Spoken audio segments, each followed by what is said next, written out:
and did it my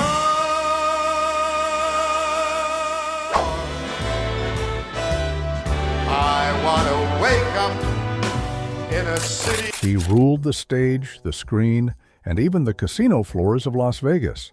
But in 1963, as Frank Sinatra stood at the helm of the glamorous Cal Neva Lodge, smiling for cameras and shaking hands, he had no idea the walls were closing in. Because that summer, a mobster's quiet visit would trigger an explosive fallout that stripped Sinatra of everything he'd built in Nevada. The headlines never said it outright, but behind closed doors, the state of Nevada had declared war on Old Blue Eyes, and in that war, Sinatra surrendered. You're watching RetroWaves, where legends rise, fall, and leave behind the truth no one dared to write. Hit subscribe for the stories that history tried to bury. Born on December 12, 1915 in Hoboken, New Jersey, Frank Sinatra was the only child of Italian immigrants. His father, a fireman and boxer, and his mother, a politically active figure known as Dolly, instilled in him grit and ambition. Sinatra's childhood was tough. He was small, often sick, and bullied.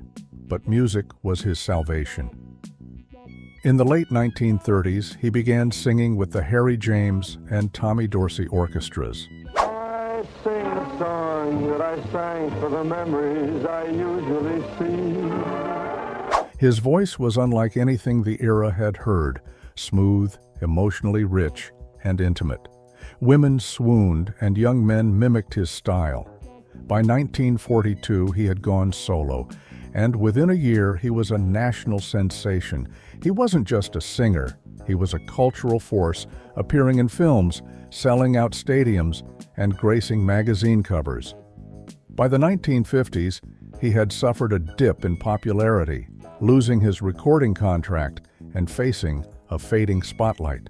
But Sinatra wasn't finished. In 1953, he made one of the greatest comebacks in entertainment history by winning an Academy Award for his role in From Here to Eternity. Do it again, too. Boy, you dirty wop.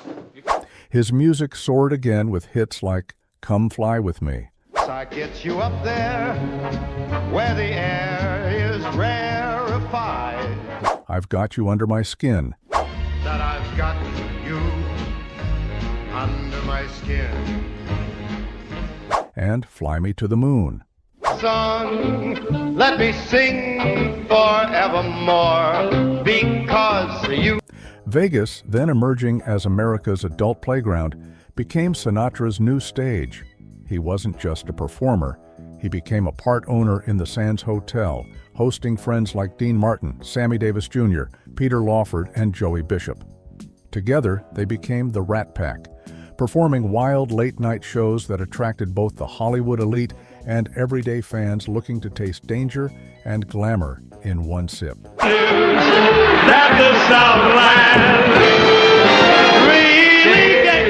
Sinatra was at the center of it all. He wielded power on and off the stage. He could get you a seat, get you noticed, or get you thrown out. His connections ran deep. Showbiz agents, political fixers, even alleged ties to underworld figures. He brokered meetings between mobsters and politicians. He made phone calls that made careers. To many, he was untouchable. But in the desert, power has a price. In 1960, Sinatra acquired the Cal Neva Lodge, a luxury resort perched on the edge of Lake Tahoe, right on the California-Nevada border. He envisioned it as more than just a business. It was his private empire, a place where presidents, movie stars, and mobsters could all unwind in secrecy. The lodge had secret tunnels connecting the cabins to the main building, rumored to be used for discreet visits and private affairs. Marilyn Monroe stayed there. Some believe her final days were spent within those walls, a claim that remains unverified but widely repeated in biographical accounts. But Sinatra's decision to blur the lines between celebrity and criminality would come back to haunt him. In August 1963, Sam Giancana, one of the most powerful figures in organized crime and head of the Chicago outfit, was photographed at the Cal Neva. Giancana was banned from entering any Nevada casino. He was on the Black Book list, meaning any appearance on a gaming floor could jeopardize a casino's license. Why was Giancana there? Some say he was there to enjoy the facilities. Others speculate it was about money, influence, or enforcement. It was also whispered that Sinatra owed him something, a favor, a payout, or protection. What is confirmed, Sinatra hosted him knowingly. When the Nevada Gaming Control Board found out, they launched an investigation. Suddenly, one of the most iconic figures in American entertainment was in direct violation of Nevada gaming law. The press picked up the scent. Headlines speculated, was Sinatra protecting mob interests? Was the Cal Neva a front for laundering or influence peddling? Even the FBI took notice, filing reports that suggested Sinatra was dangerously close to becoming a liability. Faced with scrutiny he couldn't charm his way out of, Sinatra made a decision that shocked the industry. Rather than face a public revocation of his licenses, he surrendered them and sold his stakes in the Cal Neva and the Sands. Gone in weeks was the casino empire he had spent years building. The consequences rippled across his life. Sinatra had lost more than just money or property. He had lost legitimacy in the business world. The entertainment press buzzed with scandal. Overnight, his name became toxic in Nevada gaming circles. Publicly, Sinatra remained composed. He continued touring, recording albums, and performing to sold-out crowds. But privately, friends said, he was devastated. The sense of betrayal was deep. Some claim he turned bitter and paranoid. His relationship with the press became more combative. His mood swings became more unpredictable. Old friends fell away. Rumors circulated that he kept dossiers on people who had wronged him. Whether true or not, the message was clear. Sinatra was not to be crossed. Yet at the same time, the man who once controlled the Las Vegas Strip now had no seat at the table. In interviews, Sinatra deflected when asked about Cal Neva. He preferred to talk about the future, but insiders say he never let go of the past. There were talks that he tried to re-enter the business using intermediaries or silent partnerships, but nothing ever materialized. He had been branded, and Nevada regulators never reopened that door.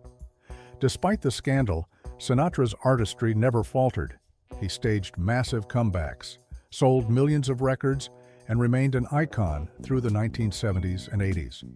His 1973 retirement was short-lived. He returned to perform more shows, more albums, and global tours. In 1980, he released Theme from New York, New York, In New York,